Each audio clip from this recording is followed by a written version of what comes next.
All right, we'll go ahead and get started because their time is valuable and I really appreciate you taking the time out to do this. My name is Nicole Wilson and I am the Orange County Commissioner for District 1.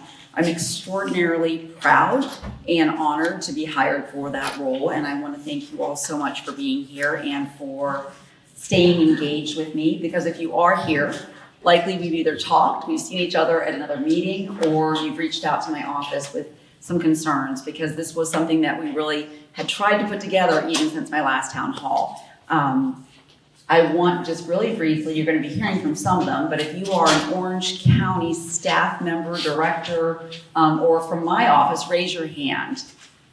So I want you all to look around and see that I did bring, I did bring the troops with me. And I think the most important part of that is for you to know it's because I take your concerns very seriously. I wish I had a magic wand, and I wish I had the ability to really speed the process up and make things immediately better. I think for those of you that struggled through the storms this year and the things that happened following the storms and understanding the history of that road, it has been a big, long slog, but I want to assure you I'm with you every step of the way. I went back and did a search in my own communications and meeting log about Reams Road. It was my very first meeting in the county with staff as a commissioner. I was sworn in December 8th, 2020, and my December 11th, 2020 meeting, I'd had a Reams Road meeting.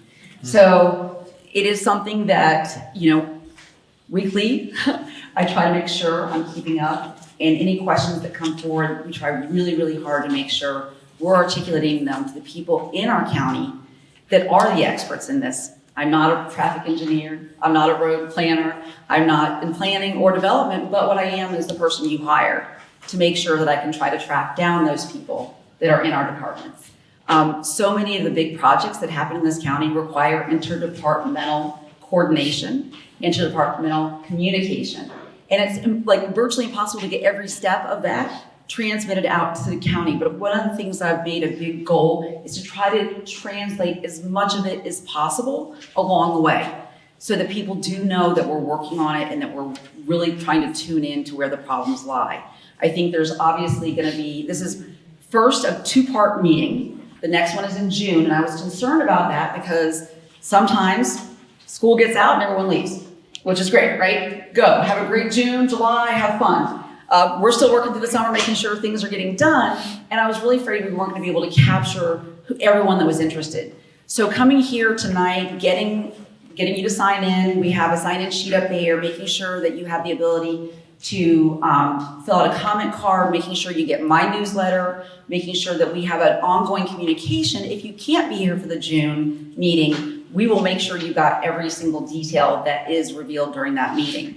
We have information to share tonight, our various staff members and departments. We also have Captain Ely here from the Sheriff's Department. If he would just give a quick wave. I think it's nothing that we do on our roads isn't closely coordinated with the Sheriff's Department, because ultimately design and enforcement have to go hand in hand and they have to make sense.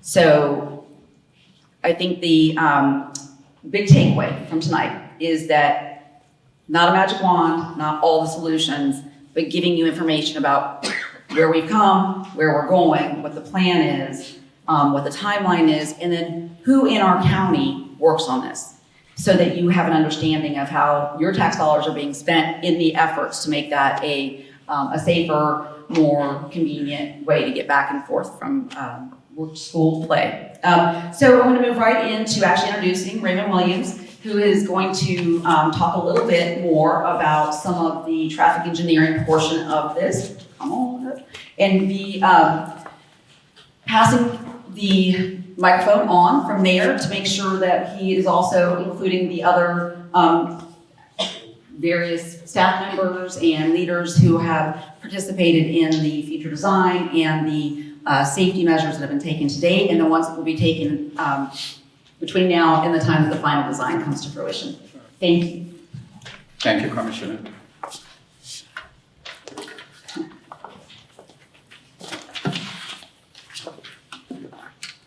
As the Commissioner said, my name is Raymond Williams. I'm the manager for the Engineering Division, and I have with me a full team of staff who work on both projects. We have, back in the back there, our Public Works Director, Joe Kunkel. It's a wave hand. We have Renzo Anastasi, who is the manager of the Transportation Planning Division. And I think Brian Sanders is assistant manager, is also here. All right, so I know that they're used to being on the other side of the dais, but I would love for them to come up and just so that you all can kind of put faces with names. Is it okay if we can get that leadership team up here? Really, you have the leadership team in the house, and to me that it really says a lot about their commitment to making sure that they're present to hear and to explain. So I want to make sure that we're able to do quick introductions. Good evening, I'm Renzo Anastasi, Transportation Planning Manager. Good evening, Joe Kunkel, Public Works Director. Back to Ray. We have quite a few people. I don't know if I have to go through all of them, but just for information, the project manager for the Reams Road project, Roberto NG, right there. Abdul Azim, project manager for the Ficquette Road project, is here. Come on down. And we have our right-of-way acquisition team members, Damian Chopka and Yahara Inez, Brian Sanders, assistant manager of transportation planning, and Ghulam Kadir, who is our chief engineer for design. And we also have Jennifer Cummings, our environmental expert, who keeps us on the straight and narrow when it comes to permitting. Yeah, Humberto. And Umberto, I almost missed Umberto, who was our traffic engineering manager. How could I do that? So I hope this is a reflection of the concern that you all have had, that after our last town hall, I came back to the building and I said, we have got to do a better job of communicating the efforts. I know the efforts are ongoing. I know that we are hearing and listening, but we've got to make sure they know that and that we're explaining it every step of the way. And if there's opportunities to make things better from now until the time that final design goes into place, we have to take those opportunities. So I am so grateful for this presence. And I know that you all care about this. These are people who live in the community. I believe you live not too far from here. We're closer here. Right. So, and tonight, one of the reasons why we do have a wide variety of people here from the county is because I'm also going to ask residents to share what their questions and concerns are. My ask is, because I know that sometimes these things are emotional and that there are sometimes things that have built up, is that we keep it to a one question, kind of a brief, and if there's something that we need to do, a side meeting, we will schedule that and we'll do that promptly. But I want to make sure everyone has the opportunity. I think last time we ran out of time and the school said, okay, you got to go. And I felt horrible because we had the residents that didn't get a chance to ask the questions. So we're going to try to be really conscientious of that time. You have the sheriff too.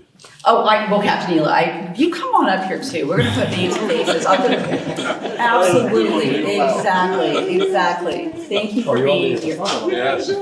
We are so grateful to have the type of partnership that the Sheriff's Department, and specifically Captain Ela, cares so much about this community and has come out and spoken. We do things like we walk out of a school to see which way the school traffic is going. We've talked to teachers, students, and neighbors at places. So really this is something that from beginning to end, the people who come here from these various departments, from our Sheriff's Department, really care. So thank you for being here also, making me stand up. You want to say hi really quickly? Yes, so my name is Dennis Ela. I work for the Sheriff's Office. I've been there for 28 years. My area is Sector 3. Officially, at this moment, most of this area is in our Sector 6 area, but we're getting ready to enact a new CAD system, which will make this fall under Sector 3. So I'm here. I'm very familiar with most of the issues that have gone on in this whole side of the county, right? All of Southwest Orange County has experienced explosive growth and a lot of pains and aches as a result of that. So very familiar with most of the issues, and we actively work with all of the county partners and the school board as well to try to come up cooperatively with a plan to keep everything cohesive, peaceful, and keep traffic flowing and keep kids safe and all those things. So happy to be here. Thank you. Yes, so my commitment to the Sheriff's Department and all of our hardworking law enforcement officers across our community is that we have to do our part in that design, in getting safer design so that we don't have to rely solely on enforcement, because we sort of know that that is only one part of the puzzle and we have to work collaboratively every step of the way. All right, back to the Thank you, Commissioner. So I just wanted to walk you briefly through the handouts that you have, and one of the exhibits is on the screen, which is for Reams Road. And just by way of background, the two-lane roadway from Taberfield Avenue that goes past Summer Lake Park Boulevard intersection and then goes north up to Overstreet Drive. That's about a 5-mile segment of roadway. It has been divided into 2 projects for implementation purposes. So the Reams Road portion goes from Taberfield Avenue to just about 900 feet south of the Summer Lake Park Boulevard intersection.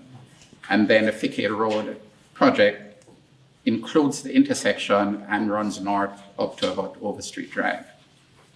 The cost of the Reams Road project is estimated to be about $55 million total, approximately.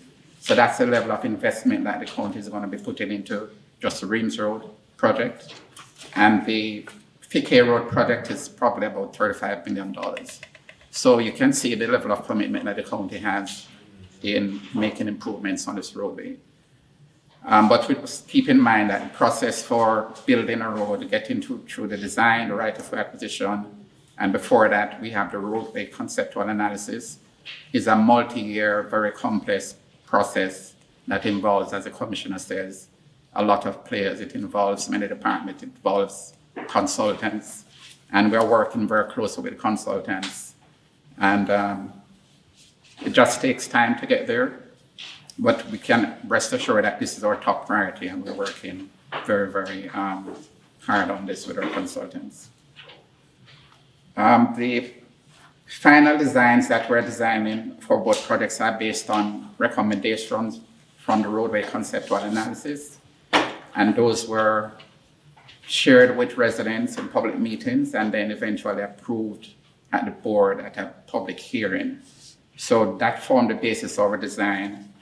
So the typical section that was approved has 2 11-foot lanes going westbound, 2 11-foot lanes going eastbound. There's a 14-foot wide multipurpose trail on the south side and a 5-foot sidewalk on the north side. We'll also have landscape planted in the median, and the road will also be lighted. So there's also going to be a wildlife crossing as well. You know, we have an issue with wildlife mortality on this roadway, so that will go a far way in addressing that issue. We are currently in design, final design, and we have started right-of-way acquisition on this project. Current projection for start of construction for Reams Road is near the end of 2026. I know it seems a far way off, but we have quite a bit of work to do with right-of-way acquisition and also with utility relocation. Those are typically 2 challenges that we have in our capital improvement program that affect our roadways.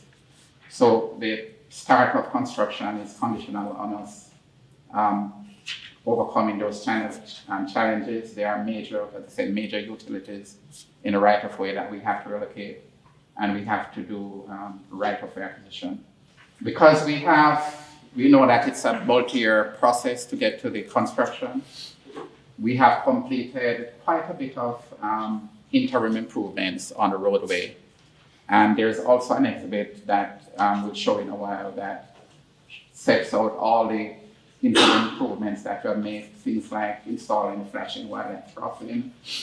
We have tried to pay attention to trimming the vegetation along the shoulders of the road. Just a speed feedback sign. And if you may have noticed that we have milled and resurfaced the segment of the roadway between Center Drive and New Market Drive. that was damaged by the flooding. So that's been a big improvement there. And a little later, I'll ask Umberto to come up and talk a little bit more about these interim improvements. There are also pond locations that are not shown on this map that we have to acquire. And as the commissioner said, we are planning a meeting in June where we have much more information on this particular project. We expect to get a submittal of the 90% plans before then, and we'll be able to share more particular information with you on the Reams Road. So Ficquette Road project starts about 900 feet south of the Summer Lake and Reams Road intersection and continues north up to about Inglebrook Drive, which is close to Overstreet Drive.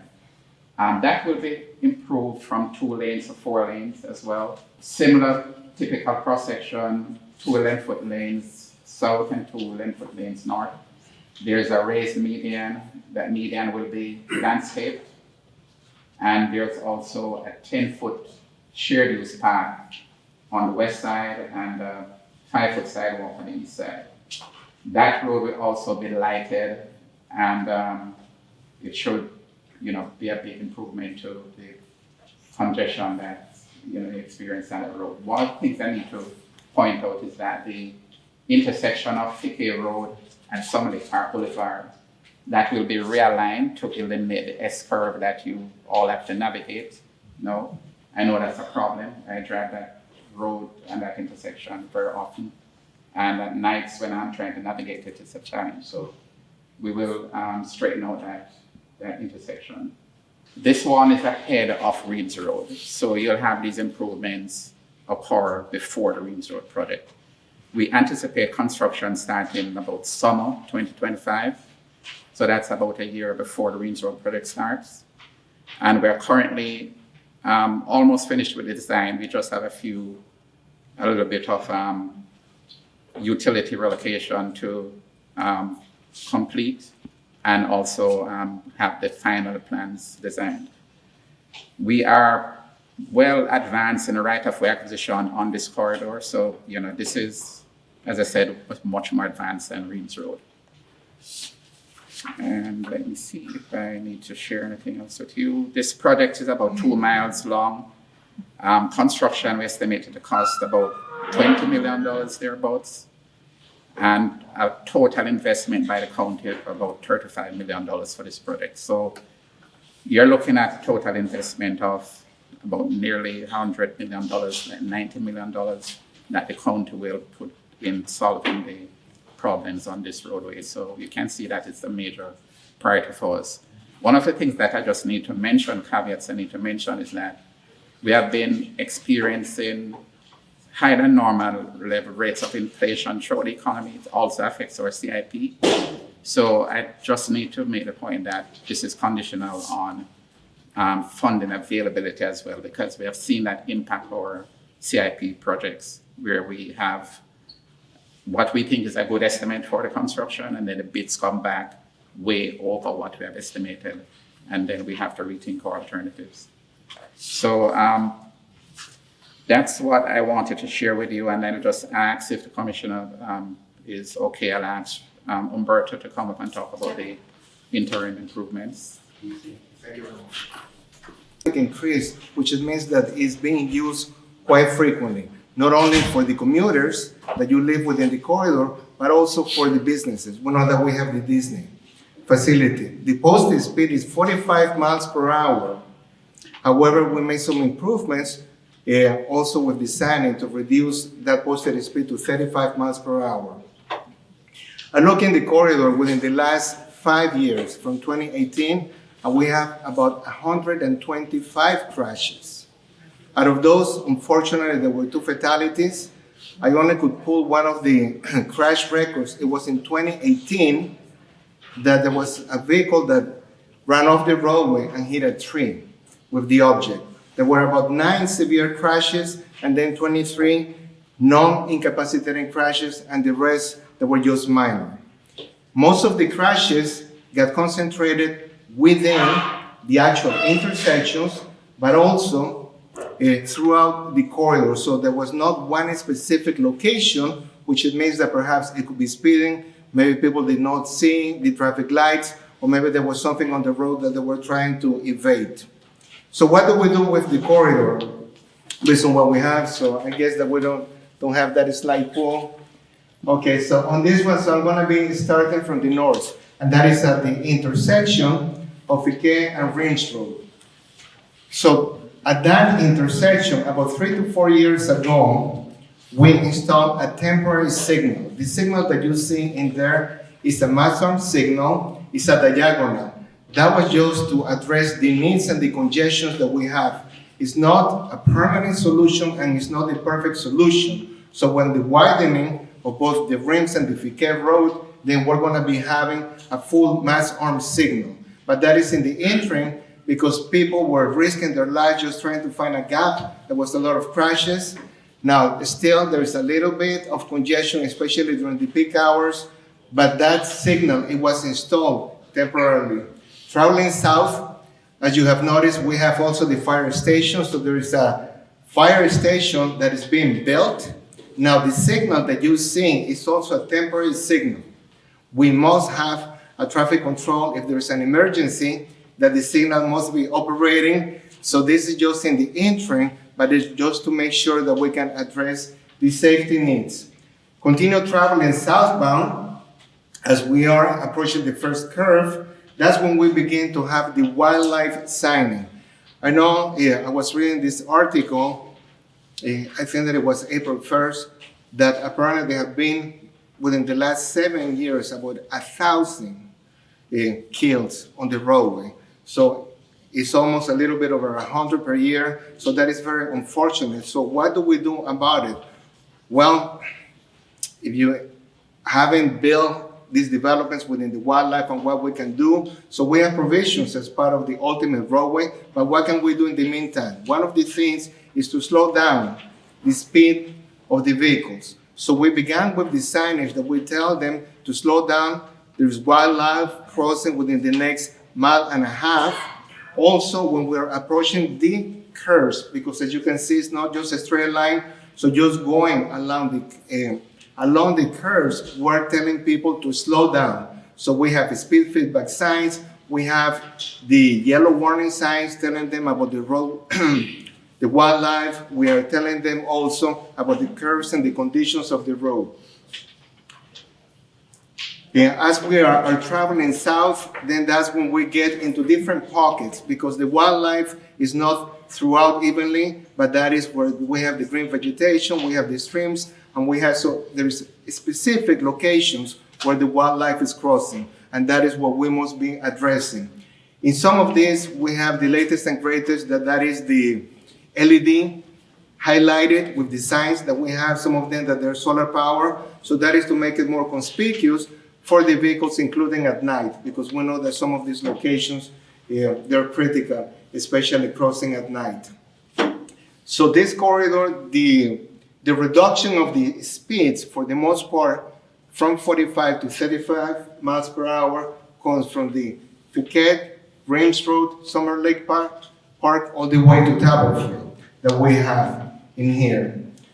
Let's talk a little bit about some of the intersections. The Floridian signalized intersection. I do believe that it was really great for Disney, that one that they built. Now that one is also an interim signal that they have, but you have multimodal access, you have crosswalks at the intersection, you have your pedestrian, push buttons. Also, because of the access management that we didn't want people to be making the turns illegally, we have the delineators in the median. So that one was for access management as well as to make sure that we give the proper right-of-way that we have. So the other things that we have done within the corridor is that not only we have the signals, so you have the one at Ficquette, Reams and Summer Lake Park, you have the one at the fire station, you have the one at Floridian, but also we increase the signage. We do have what we call the chevron signs, that is with the arrows, so we have installed those at every curve. So we are telling the drivers to slow down. Unfortunately, sometimes people obey, sometimes people do not obey, but this has been a myriad of traffic controls, not only one would be sufficient. So this one is what we call a systemic approach, that we are treating the whole corridor. As part of the full widening, then there will be some other improvements. Just to finish, one on the Ficquette Road. So the new Independence, that is also a temporary signal that it was installed because all the people coming to the school and getting out of their neighborhoods, there was not enough gaps. So that one is a span wire. And the last, that is a permanent one, but it was just installed within the last 4 to 5 years, is the one at Ficquette and Overstreet. That one is in the section in there, is the 4-lane divided, but that is also addressing the needs and the access control, just making sure that we are letting people in and out of their neighborhoods. So that's pretty much in terms of the inter and traffic controls. There is more to come. If you have any questions, please don't hesitate to ask. Commissioner? Thank you so much. While we were hearing from Umberto, we actually have Orange County Fire Rescue. If you would also like to come up to the book, and I think many of you met her.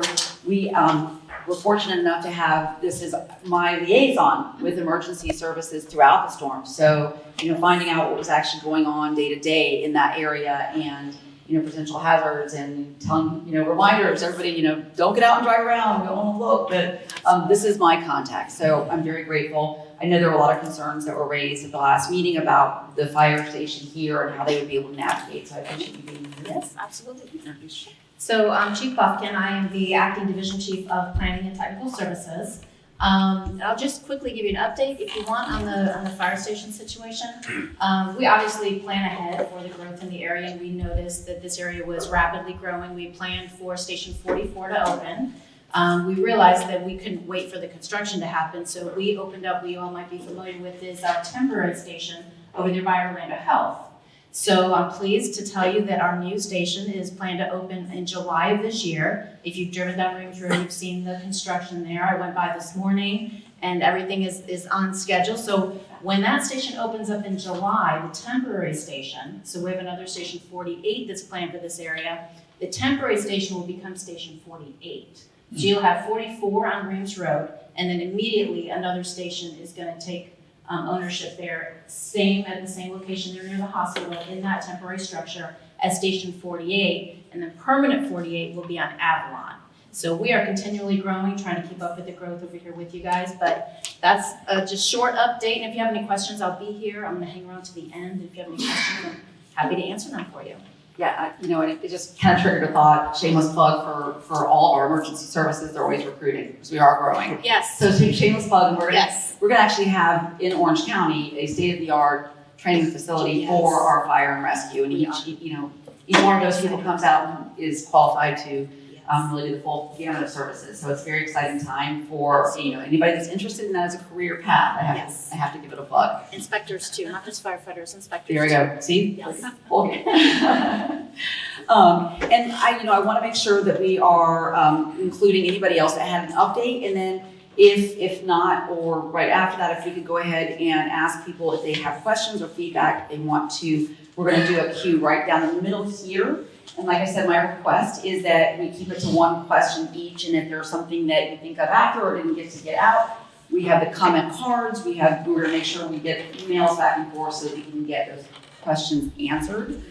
Did I have anybody else from a department that wanted to do the brief up? Now, remember, if you came late, this is the first of 2 of these meetings, because really when I came to staff after my last town hall and said, we need to get out there with an update, they said, well, we're going to have a lot more information when we get to June. Can we do it in June? And I said, we can, but can we do one also in April? So this was something that was really at my request to make sure we were getting out here and hearing from you before more time got by, and making the connection so that when we did come out in June, we had people we need in the room to get the information that they want. With the new firehouse issue that's on the Ficquette project going into Reams as the first phase, my question is, and I spoke to the chief at the last meeting over at Windermere High School, is there any way that there can be improvements to that area prior to construction, that drainage ditch? If they could possibly shut it down to 1 lane, go in there with a front end loader and scoop it out so we won't flood, and possibly grade the side of the road,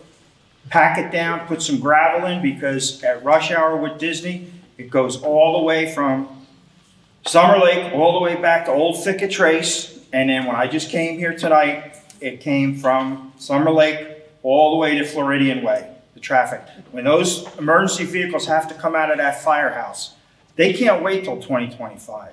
Is there any way you can do something temporarily to assist? The cars can pull halfway on the gravel to let those emergency vehicles go by, because the response time with the fire commissioner, he gets upset with speed cushions and speed bumps. Okay, so let me look to the right person. I know this could be a two-part answer, so I want to make sure I'm giving the right person the mic at this point, or if there's, if I'm we, gonna ask Alberto to address that. and then, sure, I was gonna say, we'll have, because this is how this actually works, behind the scenes even. Yes, what we can do is that we can take a look at the right of way. I do believe that we have purchased that right of way, and maybe what we can do is an interim shoulder and paved shoulder. And maybe that can help out with the drainage and have the access until the vehicles can merge with the railroad traffic. Thank you. Thank you. Thank you.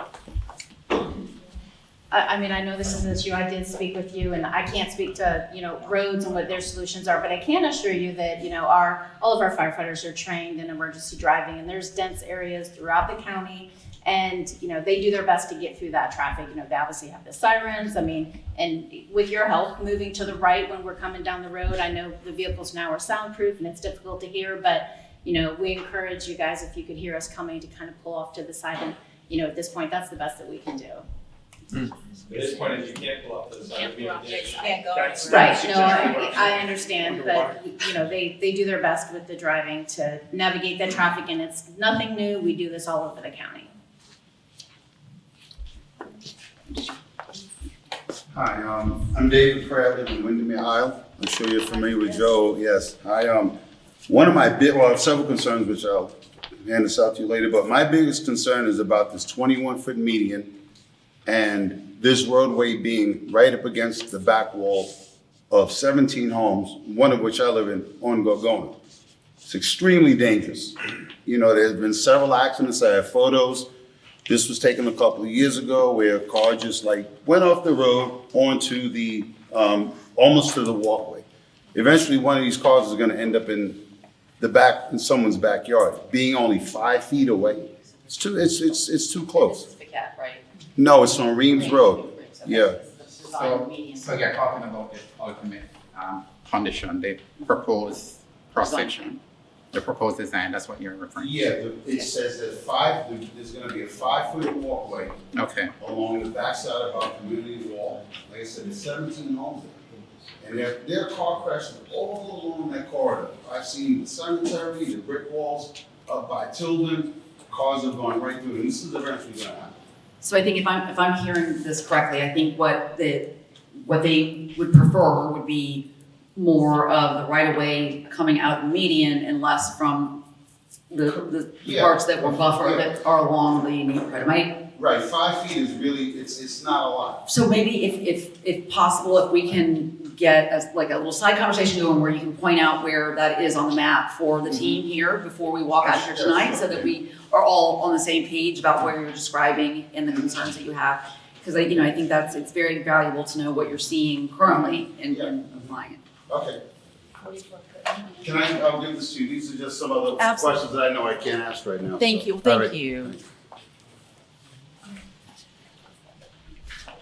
Hello, Frank Barizzi, Lake Reams board member, the Lakes of Windermere Townhomes on Reams Road.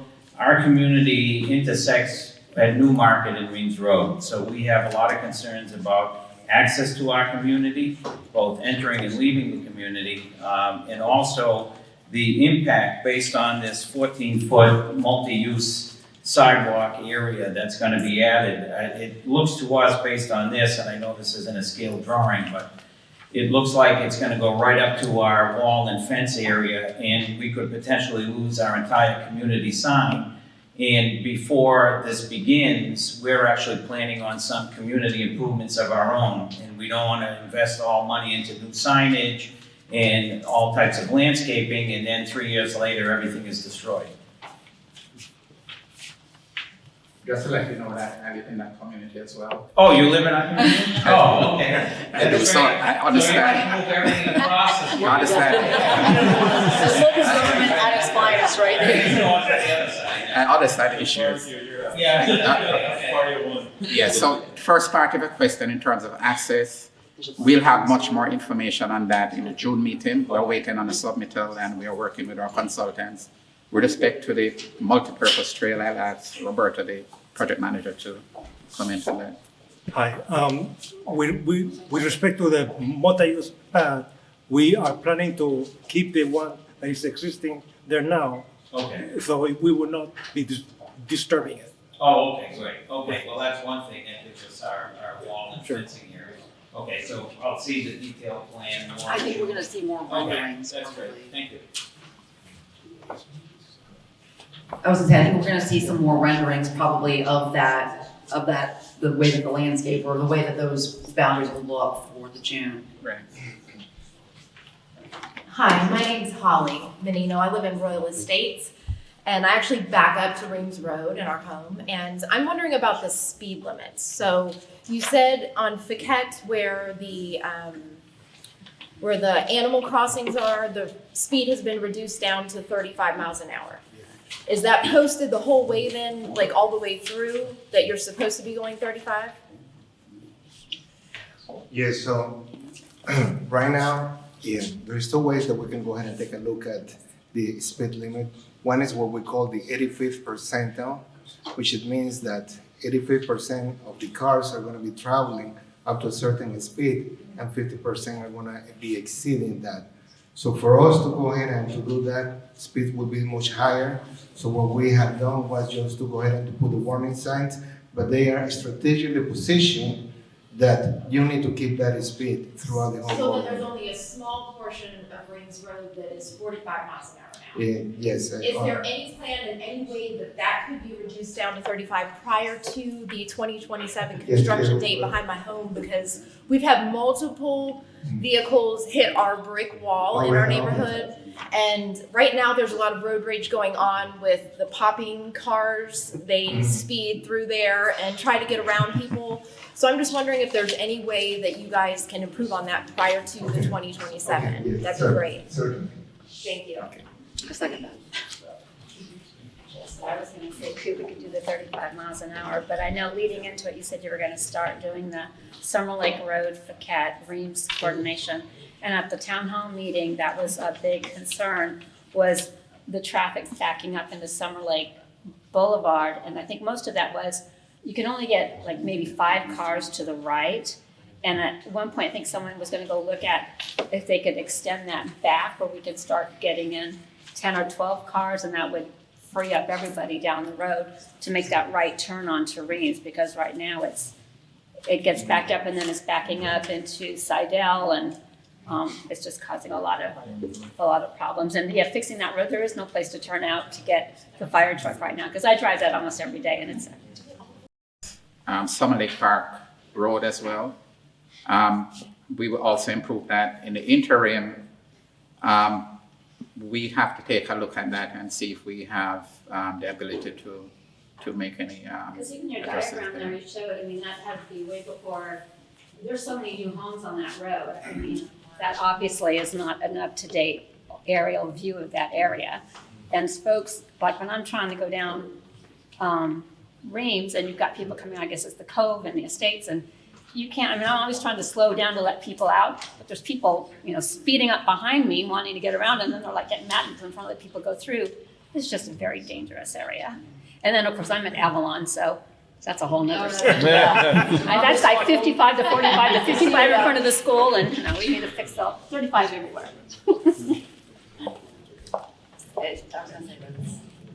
Yeah, so what we're gonna do is that we will take a look at it, we'll get some traffic counts, and just to make sure that we have the latest information and the movements.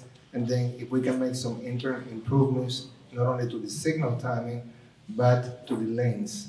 And maybe to have some more queuing, so then people will not have to be in front or just blocking traffic. Yeah, we'll go ahead and do that, so we'll take it. Thank you. Yes, thank you so much for having this meeting before June.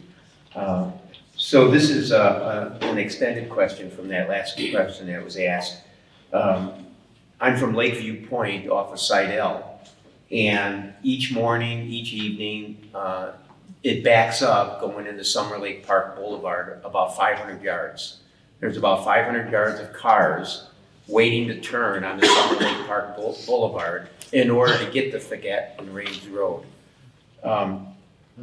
What type of improvements are going to be done to Summer Lake Park Boulevard? Will there be a traffic light at Sidell and Summer Lake Park Boulevard?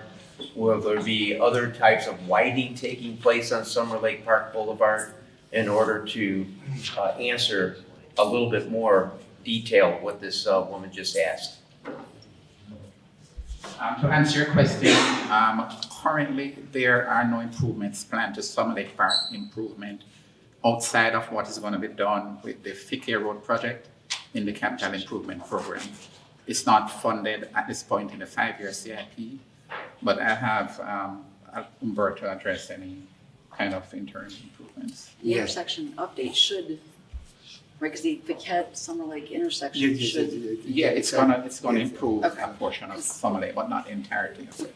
Yes, so outside that, moving to the Sidell Summer Lake Park intersection, right now on that one, we did a study and see what traffic control we can have. So this is based on the existing conditions, but also perhaps on future widening. And we look, and there's a runabout that we are looking at that. So we finish our study and we're going to be presenting that information to the commissioner just to make sure, and after that we will have a meeting so we can present it to the community. The beauty about a runabout is that you don't have to stop, a full stop. You can have a yield. So if there's not opposing traffic, especially for the left turn movements, and that's what it works. So you have that left turn movement that you're coming from Ficquette and Reams, making the left turn movement, but then you're coming on Sidell to make a right turn. So those ones will be unimpeded movements, and then if you need to go into the neighborhoods. So that is a great traffic control that we think for this intersection. So we have the study finalized.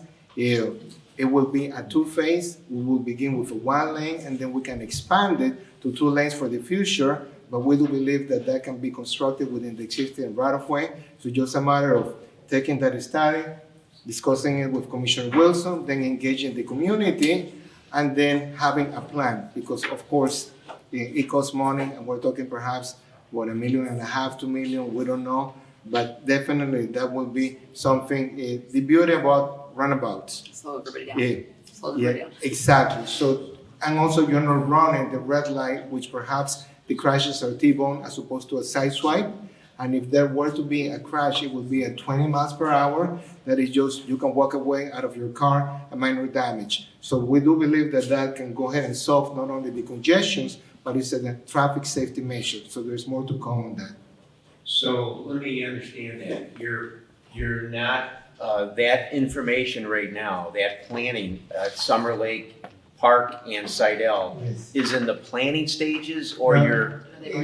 We already did the study. Now we need to go to the design phase. But before we go to the design phase, then we will go ahead and present this information to the commissioner so that she can get the feedback. But also, we do have the money for the design, but also we need to get CIP funding for the construction. So that is, 2 or 3 year process, but we're moving ahead, and we are recommending that will be the traffic control for that particular I think intersection. he was saying Sidell, not Reams and Ficquette. Right, he's talking about Sidell and Summer Lake. Sidell and Summer Lake. Right. Yes, because you Yeah, have that's one fine. and then you have the other one. Yes, Sidell and, yes. Yeah, because this is more of a question for traffic enforcement too, because with these 500 yards of cars backed up every morning and throughout the day sometimes, people are trying to turn right onto Summer Lake Park Boulevard from Sidell, and they're not always cordial. What's taking place is That was so nicely put. people are going up to the left lane as if they're going to turn left on Summer Lake Park Boulevard, and then making a quick right and getting in front of these 500 yards of cars. And you could understand people get a little frustrated when that takes place. And that takes place every morning. You always see people trying to squeeze in. And if you're talking about it's being in the planning stages now, and you're talking about 2027 as a final. I would say this, we will bring back what was presented to me once the study was done. I think you'll be satisfied to see that they won't be able to do that anymore in what the preliminary design based on the study looked like. I think I want to make sure that while we're here tonight, though, we're talking about that Ficquette and Reams, but I will make sure that we bring the information we got on that specific intersection, the one that Summer Lake and Sidell, when we come back in June. Okay. And actually, if I've got your email address, I can even connect you on email. I just want to make sure because you're probably not the only one that has that question, and certainly it's been of interest because as soon as the study came back, I had a meeting and they showed me that it justified the roundabout, which I do think it does slow down traffic. It has to moderate traffic, and I don't know if Katrina has any points to us to make about enforcement or about. I don't know if you have anything you want to add. 'Cause I know your perspective is. Well, I would tell you this, folks. What you're experiencing here is experienced all over Orange County. Think of the sheriff's office as your bank account. I have so many dollars, and those are represented by deputies. There's nothing that you're experiencing that isn't being experienced everywhere else. The expansion is massive. Unfortunately, and this is nobody's responsibility here, but the growth comes and then we have to plan to fix the roadways later. Right. That doesn't work. So, and that's nobody here behind me's responsibility. That's just the nature of how this works for whatever reason. People are rude in cars. I'm kind of an old man now. This didn't happen when I was a kid. But people are rude. People are aggressive by nature. I don't have a magic wand to fix rude people.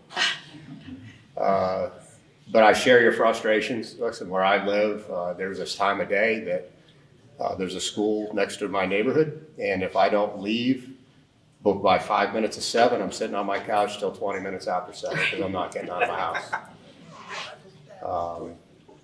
It's an adaptation. But I share your frustrations with the traffic, the fire department, what she's talking about with the fire trucks. Well, my deputies can't get through this traffic either. People don't get out of the way for a police car with licensed siren going on. But with this new redistricting that we're getting ready to implement, which is supposed to take place on the 1st of August, I should have the personal ability to put more deputies in this part of the county than you have seen before. Not to get too in the depth of it, but what I currently possess is Pine Hills, North Lake Man, Ivy Lane, or La Vista. I will have none of that anymore after August 1st. What I currently have is 5 zones. I'll have 9. That means smaller districts. And that's to try to address some of the massive growth in this part of the county and hopefully have more deputies per square mile to address some of these issues. I'd be very candid with you until that takes place. I don't have the staffing given the crime rates of the areas that I deal with to deal with rude drivers. I just don't. Sorry, I've had 9 people murdered in Pine Hills this year. Rude drivers are not on my list with my staffing right now, with the way it's laid out. But we'll get there. We will get there. A little bit of patience. I think after August 1st, you'll see a better presence from our agency in these areas. And the designs that they're talking about are outstanding. The roundabouts, I'm a big proponent of those, but I'm from New England. We've had them for 100 years. They know how to drive. But we also don't do things that people here do in cars. So that's a bit of a culture shock for me. Thank you. So, I was going to say, yes, let's do that round of applause. To know our frustrations and then to hear their frustrations, and it really puts things in perspective. I do want to, let you all know that, we live in a county where the sheriff is a constitutional officer and is able to really put his budget where is needed. I had a sit down with him over an hour discussing actually the ways I can support him in making sure that the areas that have been the highest in growth, that have this density, are being allocated, right? Because that's budget, how are we getting people onboarded and trained, which is why I'm always giving shameless plugs for anybody that wants to go into that career path. And really ultimately I'm making a pitch to administration and, talk to Sheriff Nina about substation here in Horizon West. So that is, yes, exactly. Exactly. So that has been, something very, very high on my priority list. I hesitate to make a promise because, of course, there are so many needs across the county. But I think that this area is also a tremendous, tax base. And so that justifies asking for the investment and doing it now while we still have some opportunities because things are growing to find great locations for things like our fire stations and our substation. So that is our ongoing, and it's not necessarily germane to this, but I want you to know that's what I'm doing as your commissioner and going into the next budget session. Hi, my name is Leah. I live in the Maplebridge subdivision off of Reams Road for the last 10 years. I know that many of you are probably familiar with the local environmentally focused nonprofit called Noah's Notes. I learned about Noah's Notes back in 2016 at the Reams Road redesign meetings. So I'm glad this project is finally coming along. I volunteer with Noah's Notes to report animals that are struck and killed on Reams Road. As Umberto mentioned, there's been over 1,000 animals killed to date in the time that Noah's Notes has been monitoring wildlife mortality in the area, which is about 1 every 3 days. In the last 6 months, I've personally seen otters, 2 full-size bucks, large birds and turtles and other animals killed in the span of the road that's close to my home. It's horrible to see these deaths, and I'm grateful to see that you're making some improvements, some things that can be done to help this. I just wanted to share some information from Noah's Notes that they've laid out short-term and long-term actions to be implemented to address the wildlife mortality. Short-term actions include speed limit reduction, specifically between Green Bank Boulevard and Market Drive, speed reduction strips in the areas of the highest wildlife mortality, additional signage, and aggressive speed enforcement. Long-term solutions include the wildlife crossings that are in the new road design, which we're looking forward to. Thousands of animals killed is completely unacceptable, and it would be wonderful if our county could implement some of these short-term actions immediately, so there's still wildlife around to use the crossings in 2027 when the road is complete. So, thank you. Thank you so much. I also, am a big fan of the work of Noah's Notes and have, utilized the study that was done for discussions about even how we're helping invest in wildlife rehabilitation. There's only really one game in town, which is Back to Nature Wildlife Preserve. And if this is a passion for you and you're like, well, what are we doing? They take volunteers, they take donations, they take very little in our budget. And they did get a capital improvement. They're having some construction right now, so they are not taking volunteers currently. But we don't have this side of town any place for injured animals to go to be rehabbed. So it's something that I think continuing to ask about that as we approach budget season, so that is high on the priority list. But the asks have fallen directly in line with the asks that we know are safety measures for humans also. So if we know it's going to be safe for humans and it's going to be safe for animals, then it's obviously got to be part of the plan. I think that the education about it, right, about the speed, because I think people want to hit that speed when they see it's not trafficy and they want to get up to speed. It does not give the animals time to react. And so, knowing that is something that's just very difficult even if we have a good wildlife crossing, it's going to happen. We've all seen this in even very urbanized areas where they don't have time to react if they're going too fast. So just try to keep that in mind when you see those wildlife corridor signs. And even if it's in an area that you think, maybe this isn't anymore, they're there, and we really need to be good neighbors. I also want to point out, we have our government relations person here from Disney who we speak with because they're our neighbor to the, right there, and trying to make sure that we're coordinating. They've done efforts reaching out to their own employees about the speed limit, safety, and about keeping an eye out for wildlife, because of course shifts change 24 hours a day in that area, and workers are past that entry in the back. And so having an educational component in the employees that are coming and going and they're utilizing that on their daily basis, and trying to encourage them to be safe and to keep an eye out for the wildlife. You have any other? Thank you so much. Yes. So for the transverse rumbled strips, I think that is a good idea. However, there is some intended consequences, and that is the noise, and also when having the residents in there. So we know when I was working for the legal team, Yeah, that's something that we wanted just to slow down vehicles. However, if you have the residential areas and you have 21,000 vehicles happening there and you're trying to sleep and you hear those noises, it's not off the table, but let's take a look at several options that we can have. So we're not going to be just giving up and see what is the best solution so we can slow down the vehicles. Michael Brown, Green Bank. I noticed, I'm fairly new here, but there was a ton of water from the last hurricane that we had. And obviously, that's a huge concern with regard to the improvements, not saying anything to improve that experience. It's great to have wider roads, it's great to have a great walkway, but we have no possible way of resolving the water issue with what we're seeing on this. Is that something that we're also addressing? Yes, certainly. We are addressing the stormwater drainage on that road in the final design. And in terms of any potential flooding that we might get from another hurricane, we have also been in discussion with Disney and Reedy Creek so that we can pump in the future, which we weren't able to do the last time for quite a few days. So that's an ongoing discussion, but the final design for the road will greatly improve the drainage along the roadway. I don't know if, Robert, you want to add anything? I think you said everything. Okay.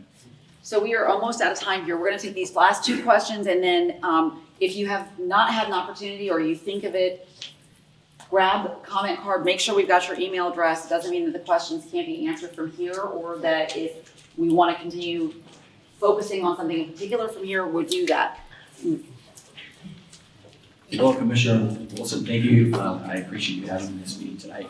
I've been having a lot of questions over the last several years, and I've actually called Orange County Engineering quite a few times and talking with them over the phone. I wanted to ask this for not only for myself, but also my fellow cast members. I've been with Disney almost 45 years, and I got here when I was 10 or 11 years old, and I've been traveling down these back roads quite often. It would take me about 10 minutes to get from 50 to Disney, and of course now things have changed. The Magic Kingdom broke ground on May 30th, 1967, and Disney gave plenty of warning of what was going to happen in the area, and we're wondering because we were just shocked when we saw not only a fire station coming in, but also a brand new a new neighborhood, a huge neighborhood development, and we were wondering how it got approved because I've lived in states before where they actually build the roads first, and then development comes later, and then if the roads aren't there, if the money's not there, I guess the project just can't happen, it'd have to wait. But now they're telling us to wait until 2025, 2026. And I know they keep backing it up because I know right-of-way acquisition takes a lot of time. So we were just wondering how do these projects get approved with the roads being this narrow. That's a great question. Mr. Anastas is going to answer. That's a great question. It's literally something I have. That's actually an issue that the legislature took up about 6-7 years ago. So their act was to prohibit a development, or the county or local governments could not prohibit development based solely on transportation. So previously we did have that power. We could, or at least the board did. They could deny a project from moving forward if the infrastructure was not in place. Legislature reversed that process. And concurrency, right? The idea of concurrency, I mean, it's just been very diluted. The amount of oversight in that overall growth management has been diluted, and we've been very restricted in our ability. And just to add to that, so the county actually has retained our concurrency management system. What that means is new development, however, we can ask them to mitigate, not ask them, actually the board mandates that they mitigate their impacts, but it can only be their specific impacts. They can't fix previous pieces still in place, but when the legislation changed, it really took a lot of power away from local governments in regards to development versus infrastructure. Yeah, I know with the project it's starting like in 2025, 2026. I know projects usually take about 18 months to complete, so that's even further that we'd have to wait. But just start to finish, it's an 8-year process, assuming all the funding is in place, just to put things in context. Thank you. Hello, I have a couple questions. First, I didn't know that, so thank you for educating me on that. I'm very happy that we have a Republican supermajority that in the legislature that believes in home rule and small government, so maybe you can change that. So, my question though is, I believe this is the third county commissioner that have sat in this meeting for this road, and this project's supposed to be done already. One of the meetings, I believe 2 commissioners ago, and I might be wrong, it's been that long, but they showed center lane being realigned with the mobile station. Is that not happening anymore? I didn't see anything about that. Or center lane or center drive? Anybody know what I'm talking about? Center Drive was going to be realigned with the mobile station, so it's not, currently it's like this, and it's going to be like that, and they talk about Disney donating some land to make it aligned. I don't see that anymore. Yeah, under the Reams Road design, we are going to be realigning the center drive with the mobile station. Okay, so it's still on the plan. Still in the plan. So I didn't hear anybody answer why this project's supposed to be done already. Why has it not even begun? And now it's even later. I mean, we're a decade later at this point. What's going on that's happening?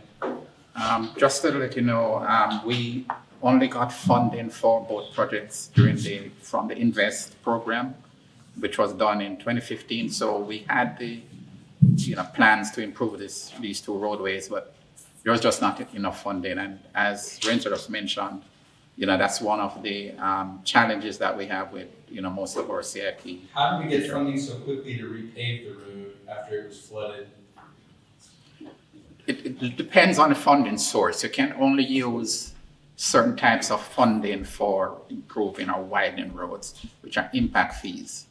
For resurfacing the road, we can use sales tax, gas taxes, it's a different funding source. So for impact fees, that's only used to increase capacity of the roadway. So the impact fees are applied to developers? No, Every CO has an impact fee and it goes in those buckets, right? You get the school, you got transportation, but it can only be what their impact. This school we're sitting in, there were no impact fees. This was a land swap. Well, no, you're talking about adequate public facilities. That's a whole. In general. So are we playing games like that with roadways? No. I think it's a different creature. So adequate public facilities is a different creature than an impact fee. And I mean, Renzo might be able to articulate this in a different way, but an impact fee is for any structure before a certificate of occupancy is given. They're paid into these different buckets, the impact, right? Your parks, your fire rescue, law enforcement, school, transportation. So, for example, like did Boyd Development or Starwood Land Ventures who built Summer Lake, did they get off of paying impact fees for roadways because they gave strips in Baldwin Park, or those are the types of games I'm wondering. But those, because of the plan in that area, required a contribution to adequate public facilities, and that's what you're seeing. And those, it's just a different agreement with a plan. Now these were all done way before I got here, way before you got here, but the idea was being able to actually be more expedient because it was private development working on it through an adequate public facility as opposed to it going to an impact fee structure. But I think that it doesn't absolve them of impact fees, right? They get credit. They still pay impact fees. Right, so it doesn't absolve them of that. Okay. But Horizon West has within its sector plan, many of those When the road was repaved, I was surprised that it wasn't a double yellow line. You've heard everybody talk about the excess speeding, and it is pretty dangerous. I was really surprised that it wasn't made a double yellow line at that point when you had the stripers there to make the opportunity. That's the last question. All right, I'm done. So that was more of a comment that I was surprised that it was not. I was going to say, maybe they can respond to it, but then we do have to get out of here. I want to thank everybody so much for being here. Please make sure that you stay in touch to get everything that's over there and that your email address is with us so we can keep in touch. Yeah, we want to take a look at this. Okay, yeah, we'll take a look. Thank you.